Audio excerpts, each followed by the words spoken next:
Welcome back to the Nine Sports Podcast. I'm your host, Maya Smith. Yes, this is back-to-back weeks of episodes. We're now going weekly episodes so you can get your hockey fix every week.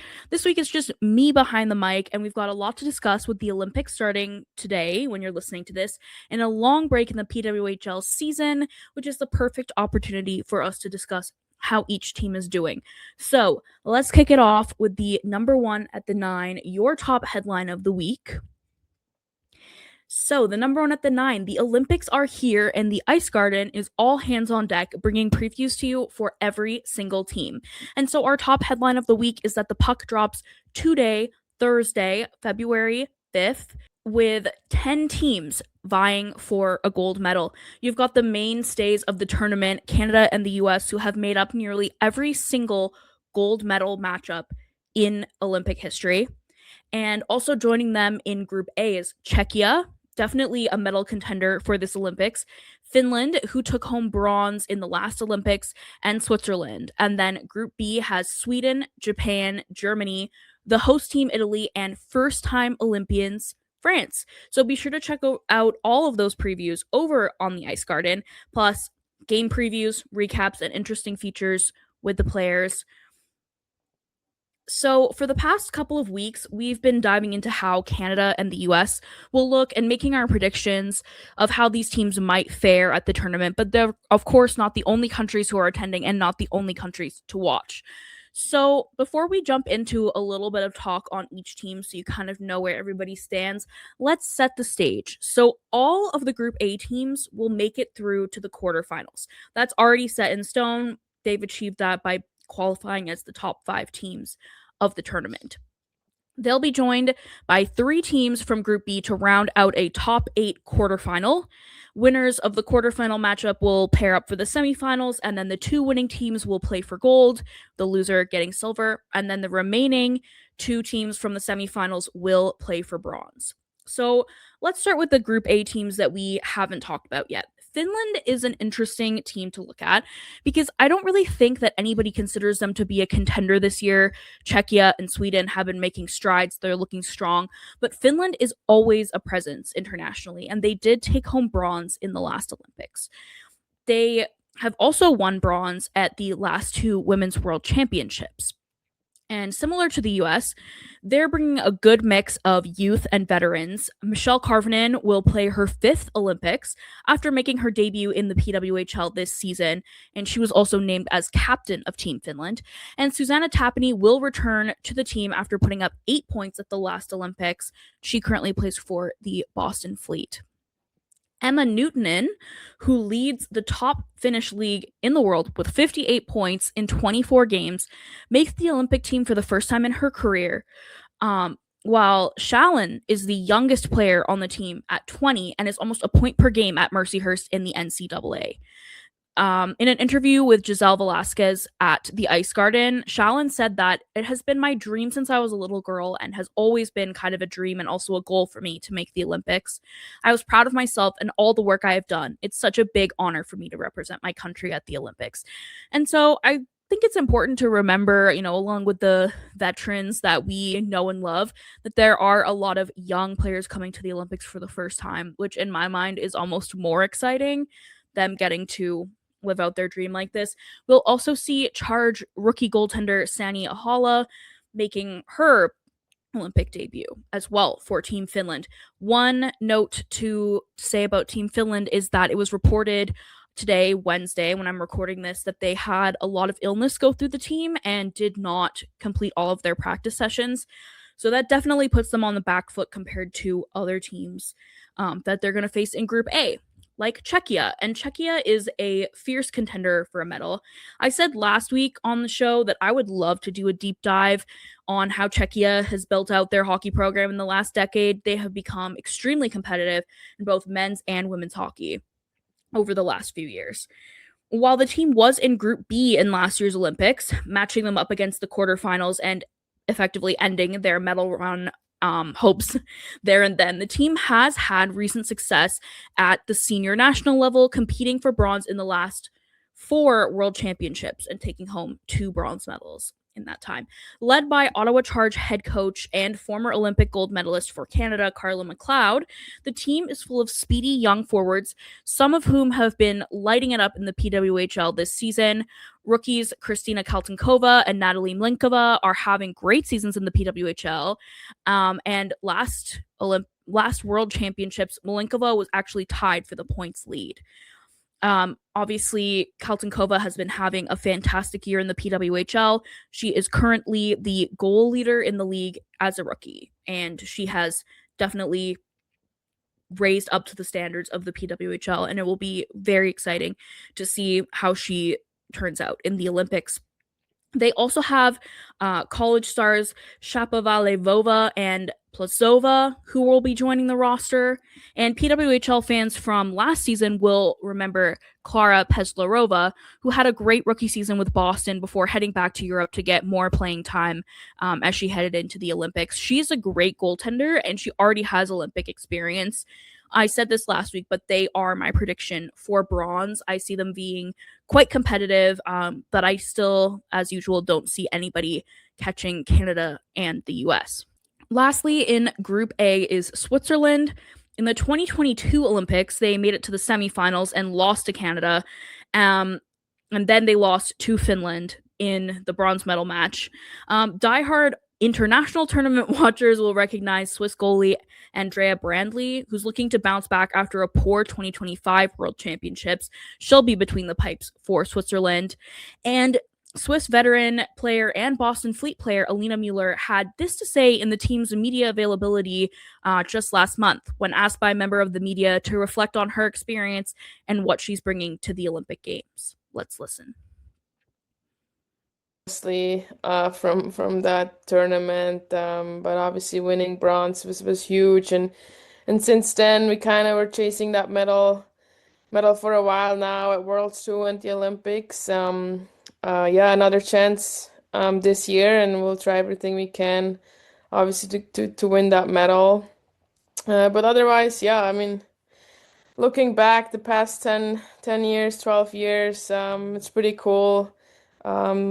Just how women's hockey has evolved and in general women's sports. For me, heading into 2014, I don't think I've played a single women's game before that tournament. I was just playing with the boys, and now just knowing that all the young girls can watch us in the PWHL, in college hockey as well.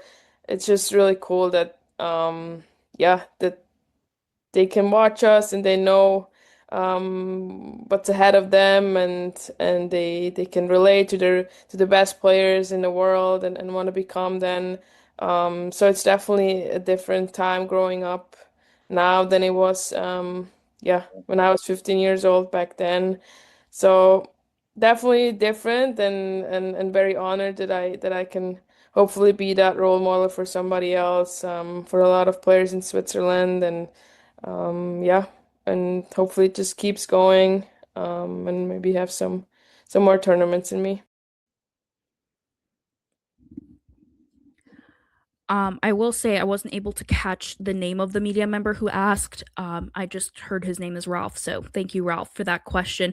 But I feel like she hits there on a lot of things that we'll talk about a little bit later in the episode, but about the impact of the PWHL and this Olympics in particular.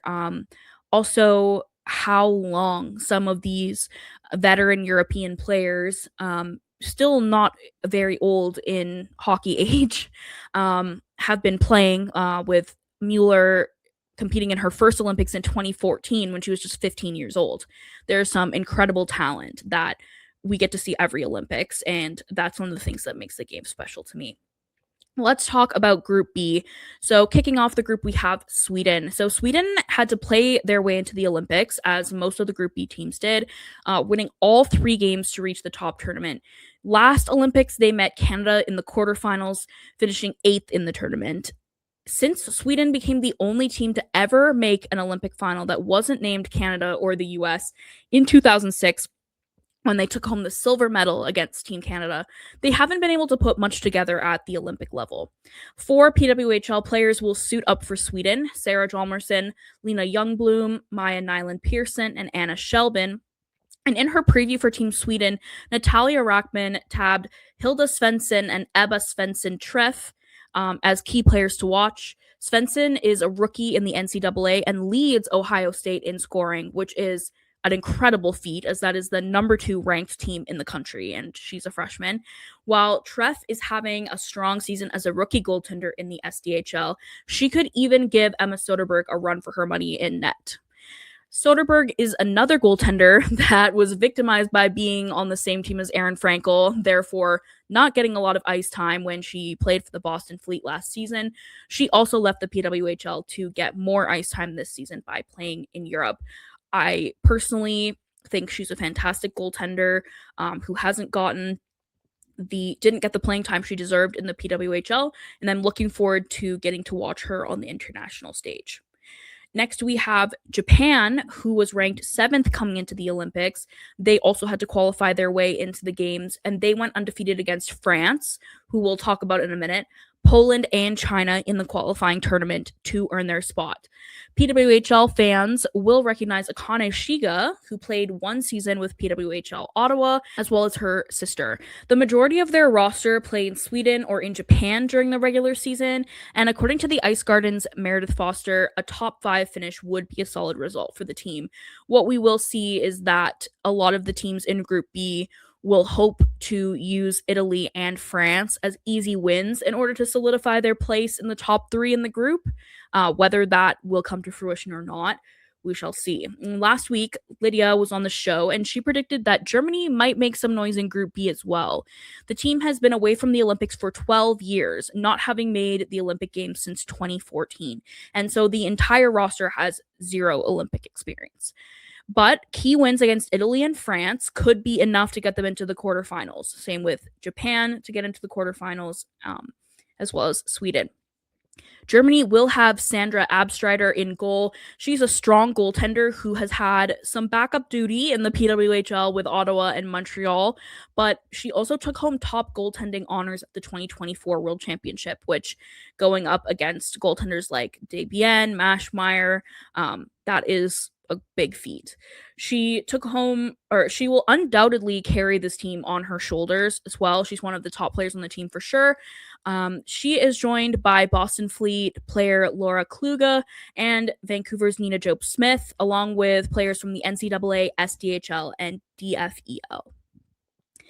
After the Russians were barred from the Olympics again in 2026, France, who is ranked just below Russia, was able to enter the qualification round in order to get into the Olympics.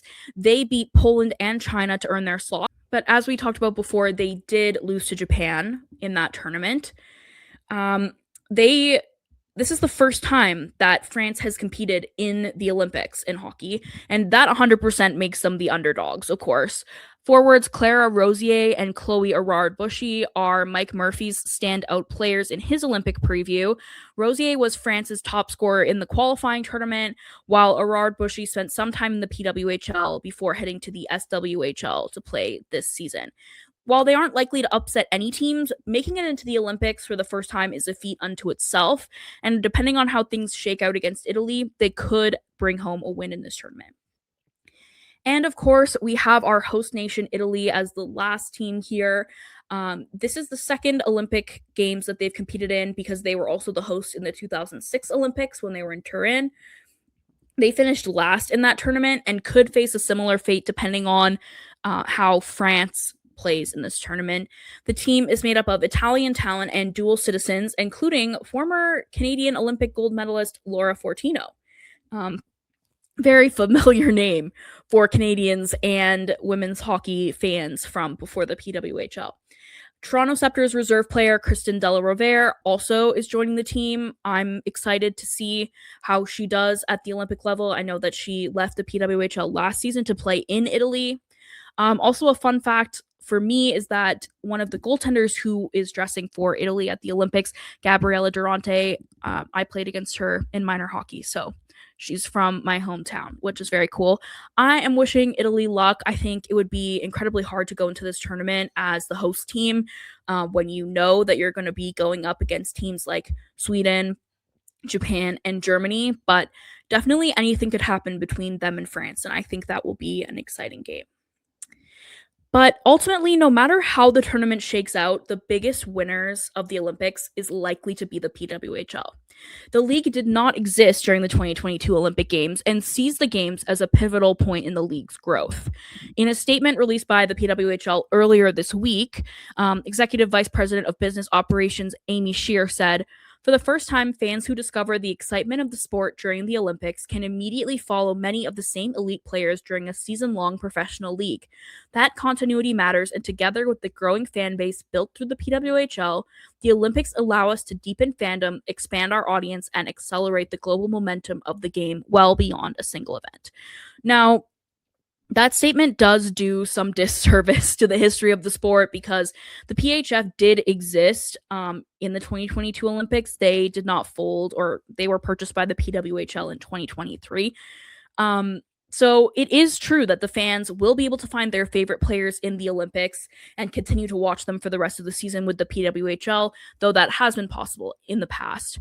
There could be a large number of fans that come into the PWHL after watching the Olympics, which is absolutely key for the league, which continues to grow and is currently seeing a higher percentage of fans this year than ever before.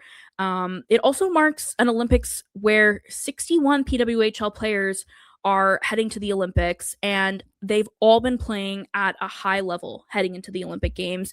Jana Hefford, the executive vice president of hockey operations at the PWHL, said players are, quote, more prepared than ever as a result of the resources and support that the league has provided and the competition the players experience on a daily basis in the PWHL. And that does, of course, have some merit. We have never necessarily seen the majority of Team USA and the majority of Team Canada, especially, playing at such a high level consistently throughout the season. That being said, pro leagues in Sweden and Switzerland and Finland have been operating for years and have been sending players to the Olympics for years. But overall, we are likely to see a very exciting Olympics just based on the fact that these players have been playing a lot of games. Many of them played together. There are 5 Vancouver Golden Eyes on Team Canada. So we definitely could see a level of skill that we have not yet seen. It's going to be an exciting tournament for sure. So let's end off the episode with a look at the PWHL standings. The league is officially on break until February 26th, while over 100 players, coaches, and staff head to the Olympics. All 8 teams played their final games before the break on January 29th, so the standings are locked in now, and they will be for nearly a month. There's also a trade freeze, so things should be pretty quiet in the league until the end of February. Here's how things stand. So the Boston Fleet finished atop the standings with 30 points. We talked about the Fleet a lot last week, so definitely go listen to that episode with Lydia and hear all of her wisdom on the Fleet season so far. Overall, a very exciting and possibly unexpected first half of the season for the Boston Fleet. They did not look like this team last year. They lost a lot of key pieces in the expansion draft, and yet they're looking better than they've ever looked. So definitely listen to what Lydia has to say about the team. Next, in second place is the Minnesota Frost with 28 points. Honestly, knowing that this team has managed to win back-to-back championships, they are the only team who has won a PWHL championship while having worse seasons and finishing worse in the standings going into the playoffs. This must be a scary place for teams to see Minnesota in the standings, because this team looks better than we've arguably seen them in the regular season for the last 2 years. And of course, there's still time for things to change. Hopefully no players will get injured at the Olympics, but an injury could play a big part in Minnesota doing well or doing poorly after the break. Goaltending could also play a part in that. Maddie Rooney and Nicole Hensley are often hot and cold. They've been having a great season so far. So there's a lot of ways that Minnesota could still end up out of the playoff picture or at the bottom kind of the playoffs like they have the last few years. But right now, this team looks dangerous, and I would be concerned about facing them as we get closer to the playoffs. Just behind them are the Montreal Victoire, who I feel like have done a lot of standings jumping this year. We talk about this every episode, but um, with 3 points for a victory, you really do see a lot of movement between the teams. If the Victoire were to win their next game, they would be tied with Boston for first. So there's so many ways teams can move up and down the standings. But for them to be in third heading into the Olympic break, that is great. They seem to be in a crisis every other week, but then now they are up there in a playoff spot and looking good with a lot of Olympians and strong goaltending. And they're finally getting a secondary scoring and not just having to rely on Marie-Philippe Poulin and Laura Stacey to carry the team. My biggest concern there is penalties and special teams as a whole. Their power play has never been good for the 3 years that they've been in this league. And now that they are finding themselves in the box a lot more, having brought in players like Abby Rock, it's definitely a little bit shaky ground there with the special team. So if I were recommending something for them to do moving forward, which I think we'll talk about in a couple of weeks here, I would say stay out of the box and definitely implement that secondary scoring to continue to sit up there in the standings. Then we have the New York Sirens in fourth. They have 24 points. This is an amazing example of a rebuild.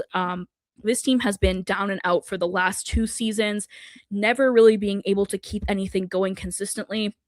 And through that, they've managed to get the first overall pick both seasons. So now they have Sarah Fillier, they have Christina Kaltenkova.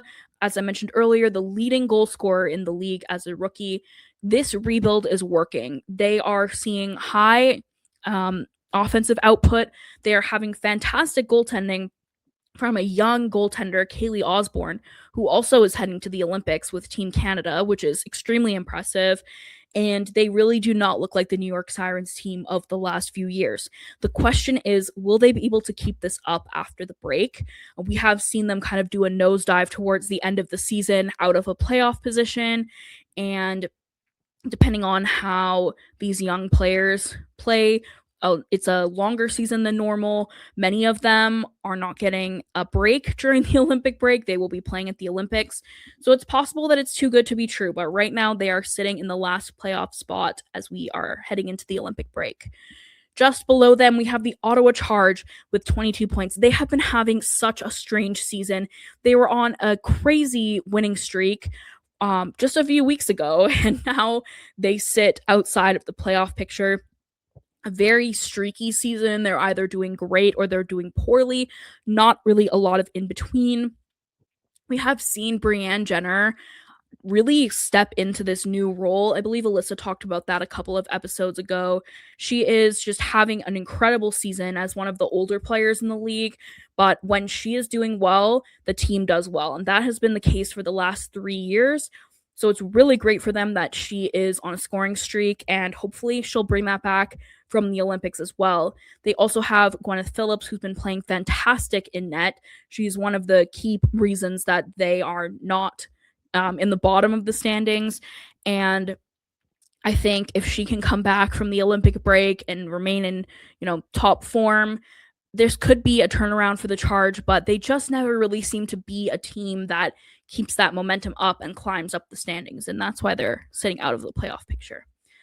Then we have the Vancouver Golden Eyes with 19 points. They went on a good run kind of towards the end of this first half of the season. They have been on the road a lot this season, and they do not have a good road record. And so that has really been hampering their ability to climb up the standings. Being back on home ice just before the break, they had a fantastic game. They carried that over to their next road game and got just their second road win of the season, I believe. So if they can continue to be on that homestand grind. When they come back from the Olympics, they will be at home a ton. That will be really helpful, but they need to be able to pick up their road game, and they need to not drop, play so wishy washy. They need to be locked in for every single game. Below them, the Toronto Scepters have 17 points. It has been a really rough stretch of games. At the media post game when they were in Vancouver, Troy Ryan said to the Toronto PR person when asked, he said, "We've dug ourselves into a bit of a hole here, and very soon we've got to find a way to dig ourselves out of it. We just seem to have no legs and no life." And they weren't able to do that to get back into their winning ways before the Olympic break. So they have a lot of work to do. Again, I do feel like they're a team that you can't necessarily count out or in at any point in the season. In the first year of the PWHL, I predicted that they would finish first in the league heading into the playoffs, and they did, but they had to go on an 11-game winning streak to do that. And I don't think we'll ever see anything like that again. They were also carried on the back of Natalie Spooner, who has not been the same since that season and an injury that she sustained. But I could definitely see them going on a bit of a run when they get back from the Olympics and getting into a playoff spot. For now, though, something definitely needs to turn around. The vibe of the players was very low after that loss in Vancouver. And at the bottom, with 16 points, we have the Seattle Torrent. They are an interesting team. I feel that they've suffered more than the Golden Eyes, but I don't know that they were expected to be as good as the Golden Eyes necessarily. And so I'm not sure that enough of a stir has been being made about it. They're still trying to find their legs. They don't really have an identity. They have found some chemistry with the Knight and Bilka pairing up front. They sometimes get good goaltending depending on the game. We've seen Hannah Murphy have a great rookie season. Corinne Schroeder, she's kind of back and forth. But they also have had a very weird schedule, and they still have 2 games at hand on most of the teams when they come back from the Olympic break. So if they can go on a run, if they can figure out what their identity is going to be, get people scoring consistently, get strong goaltending consistently, then we could definitely see them move up and down. This could all change within the first few games back from the Olympic break, but as of the Olympic break, that is where everybody stands. We have never, of course, as we said earlier in the season, experienced a PWHL season with an Olympic break in the middle.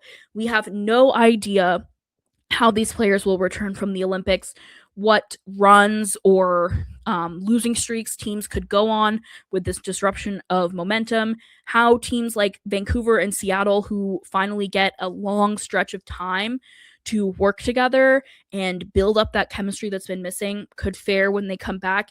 Everything could look different. And actually, next week, we will have Reed from the Ice Garden coming on to talk about predictions that we made at the beginning of the season and how they've lined up so far.